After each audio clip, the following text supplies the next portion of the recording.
Hello and welcome to Let's Talk About Money, Baby. I'm Catherine Da Silva, your host and author of the podcast that aims to make finance accessible to all and give the confidence and skill to control your money, not be controlled by it. And because truly nobody can afford to ignore this, on our first episode today, we embark on a journey, not just of wealth and fame, but of lessons learned the hard way. Imagine having the world at your fingertips only to find one day that it's all sipped through like sand. Yes, today we're diving deep into the stories of some of the world's most celebrated personalities, icons of cinema, music and sport who have seen their fortunes collapse due to lack of financial savvy. Wealth and fame offer no immunity whatsoever against financial mismanagement. From lavish spending to bad investments and everything in between, will show the importance of financial education, not as a luxury, but as a necessity. So listen up, because today is not just about the money lost, but also about the wisdom gained. First up, the cinematic realm. Remember Nicolas Cage? An actor of immense talent, Cage was once one of Hollywood's highest paid stars.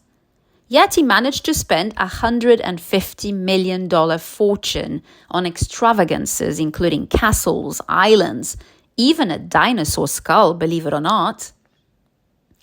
Kim Basinger, an Oscar-winning actress, she made headlines when she bought an entire town in Georgia for $20 million, only to later file for bankruptcy. It's a tale that echoes the risks of extravagant investments, but without a solid plan. And then you've heard of Michael Jackson, of course, the king of pop, whose financial troubles were as headline-grabbing as his music. Despite earning billions over his career, Jackson faced debts over $500 million due to lavish spending and legal battles. His accountant later admitted that Michael was spending each year $30 million more than he earned. How's that for wealth slipping away? MC Hammer won't disagree. You Can't Touch This brought him fame and fortune, but a payroll for an entourage of 200 people and an overly extravagant lifestyle led to his filing for bankruptcy in 1996. And Larry King, the renowned TV host. He also experienced early career struggles. He accumulated debts. He made some bad investments. He had a few legal troubles. All in all, he ended up filing for bankruptcy in 1978. At the time, he was already a local celebrity in Miami, but he hadn't yet broken into the national media scene. Switching gears to the sports arena, let's talk about Mike Tyson, the heavyweight champion of the world with a career earning over $400 million, went through spectacular rise and fall. Lavish mansions, fleets of luxury cars, even Bengal tigers couldn't starve of bankruptcy in 2003. Tyson's story teaches us about the dangers of financial illiteracy and not living within one's means. Moving on to football. Brazil's legend, Ronaldinho, was once known for his mesmerizing skills on the field.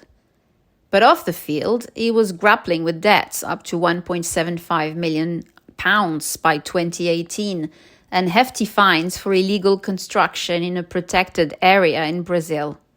A judge even seized his passport. Then there's David James, the former England goalkeeper. He declared himself bankrupt in 2014 despite earning over £20 million and modelling for brands like Armani. All on the back of costly divorce that began a cascade of financial troubles for him. And then a name familiar to fans of Manchester United, Wes Brown. He found himself declared bankrupt as well. A sobering reminder that financial difficulties can affect absolutely anyone, regardless of their past successes or the heights that they've reached in their careers. That list, sadly, could go on. Singers Whitney Houston, Prince, actors Kevin Bacon, Mickey Rourke or Gary Coleman, Sarah Ferguson, and former tennis star Boris Becker, and many more. Now, what do these stories have in common? Beyond their fame and fortune, Nicolas Cage, Kim Basinger, Michael Jackson, MC Hammer, and everyone else, they lacked both financial knowledge and the discipline to implement it. They underscored the essential truth that making money, no matter the amount, is only half the battle. Equally important is learning how to manage it. Let's not forget, though, that these stories also shine a light on resilience, on the ability to rise from financial despair to rebuild and learn.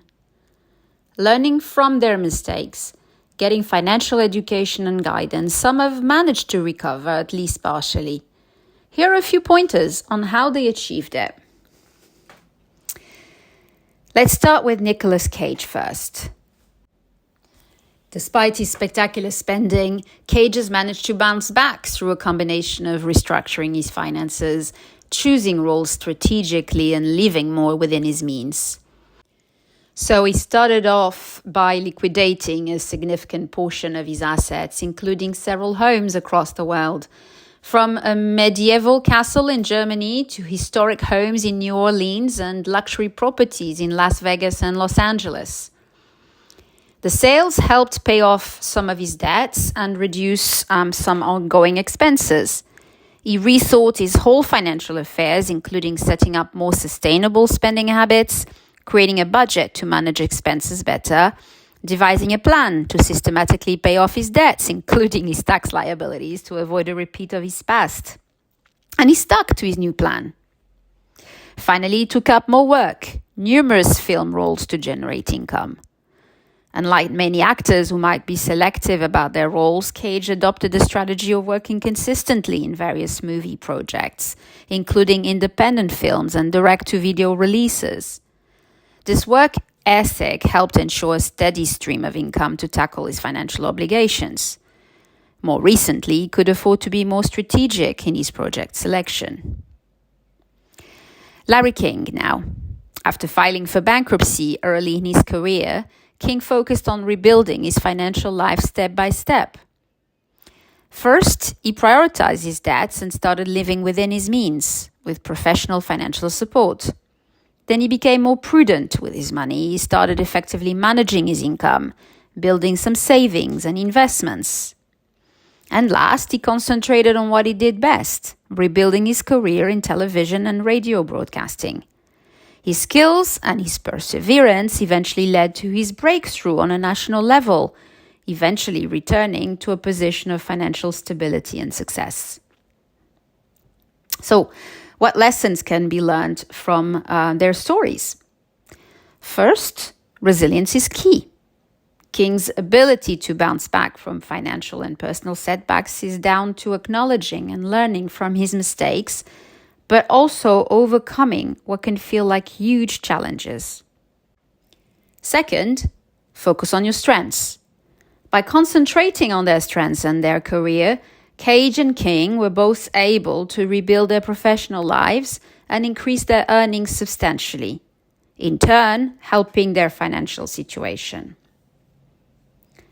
Third, diversify your income.